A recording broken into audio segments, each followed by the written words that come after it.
The untouchable True School Sports Empire proudly presents something the boxing game's been missing. Hey, what's going on? It's your boy Beat C, and I came here to talk some boxing with the thousands of True School Sports subscribers. Now, let's talk about a fight that was actually agreed upon yesterday.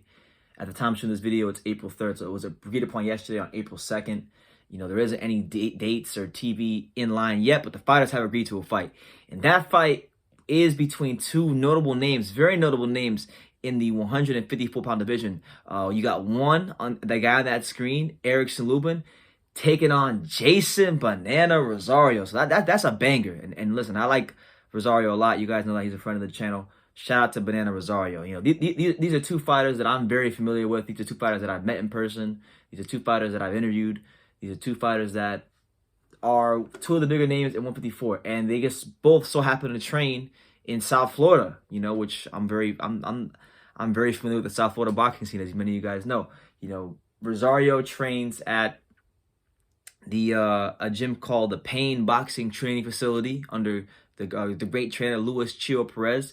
Erickson Lubin trains now out there at Delray Beach Boxing Club with Kevin Cunningham. And for those of you who don't know, those gyms are separated by like less than 45 minutes, maybe even less than 35 minutes. They're very close in proximity to each other. So these guys are very familiar with each other. I know that Erickson Lubin and Jeison Rosario both used to come to Stacey McKinley's gym for training and sparring, and they've crossed paths more than once. So these guys are not gonna be unfamiliar with each other come fight night, you know. And I think for both of them, it's a very important fight. You know, in the case of Erickson Lubin, to me, I look at this as his biggest test since the Jermell Charlo loss. You know, he's been slowly building himself back up for a long time. You know, against your guys like Terrell Goucher and Ishai Smith and guys like that. But to me, this is truly his first real stern test, because, you know, with Lubin in the past, you know, his durability has been called into question. You know, he got stopped in a round by Jermell Charlo, and then even in his first fight after that, you know, when he fought Silverio Ortiz, who was 37-22 when he fought him, he got hurt in that fight, you know. And Rosario, the one thing we can say about Rosario is that boy's punching with TNT in both hands. He coming to fight, he's coming to hurt you. So, you know, his durability will be called into question. Rosario's durability could even be called into question too. Or not his durability, but like how much better can he make this weight at 154? Because he's a big 54-pounder, you know. And you know, that's a question I think we should ask Rosario. You know, so I think it's a great fight. Two guys who are the better fighter, two of the better fighters at 154. Two guys that, you know, have their vulnerabilities but also have their strengths. You know, Lubin has a really good amateur background. You know, has good boxing skills, can box patient, can slug, can trade if he needs to. Lubin has, I would say, probably more tools than Rosario, but Rosario is still very much a growing fighter in his own right. You know, when we talk about Jeison Rosario, this is a guy, if you want to be honest with you, if you want to keep it a buck, this is a guy in Rosario who, he's come from the Dominican Republic, where up until the Nathaniel Gallimore fight, which he lost a couple years ago, he had fought nothing but nobodies in DR.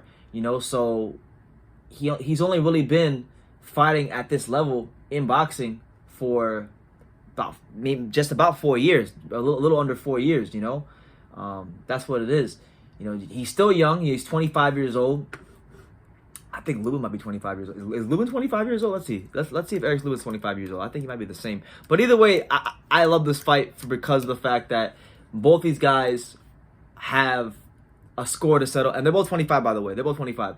But both these guys have a score to settle with Jermell Charlo. Both these guys want to fight Jermell Charlo. Both these guys want to beat and get another opportunity at Mr. Keep Running Your Mouth, Jermell Charlo. And rightfully so. You know, they both got knocked out in devastating and humiliating fashion. You know, Lubin was a young fighter that was really supposed to become the heir apparent at 154. And he got folded up badly, like a cheap suit against Charlo, you know, and it was really bad, you know. But credit to him, credit to Lubin. He's done a hell of a job rebuilding himself, and he's waited a long time for this moment. In the case of Rosario, you know, he went some rounds with Charlo, and he was showing himself to be sturdy enough to last some rounds. But, you know, the way the fight ended, it ended with such an exclamation point that, you know, you question where Rosario's head would be at going into a fight like this after a knockout like that. You know, he didn't get time to rebuild. Lubin got ample amount of time to rebuild himself. Rosario didn't. Rosario is going straight into another tough fight. You know, so I think there's probably more questions about Rosario than there is Lubin in this fight because of the fact that Rosario is coming off of a loss where he got stabbed in the stomach with a jab and he was having convulsions. That man looked like he was having a seizure. Lubin, on the other hand, we kind of know what to expect from him because he's done a hell of a job in rebuilding himself, and Kevin Cunningham has him fighting a certain sort of style. Sometimes it's not the most crowd-pleasing style, but listen, Lubin ain't here to please the crowd. He's here to get wins. At the end of the day, you know, these fighters, they got families, they got all these things. You know, not every fight can be rock'em sock'em robots, but I'll tell you this.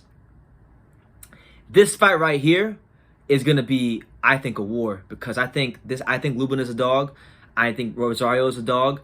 And when you put two dogs in the ring with a lot to prove, with a lot to gain from winning this fight, you know, you get an explosive fight. And you know, I'm really excited for it. So there's no date yet. There's no any of that yet. But they have agreed to it. And you know, should I be in South Florida anytime soon, I'll definitely make it a point to go to both these guys' gyms, connect with their trainers, and really just cover this fight, you know, and build it up because I think it is a fight worth talking about. The styles match up great. The fighters' mentalities at this point of their careers, I think it's going to make for a great fight. So let me know what you guys think in the comments down below. Who do you favor in this fight and why? You know, Lubin, you got Lubin or do you got Rosario? And I want to know why as well. Let me know that in the comments as well when you comment.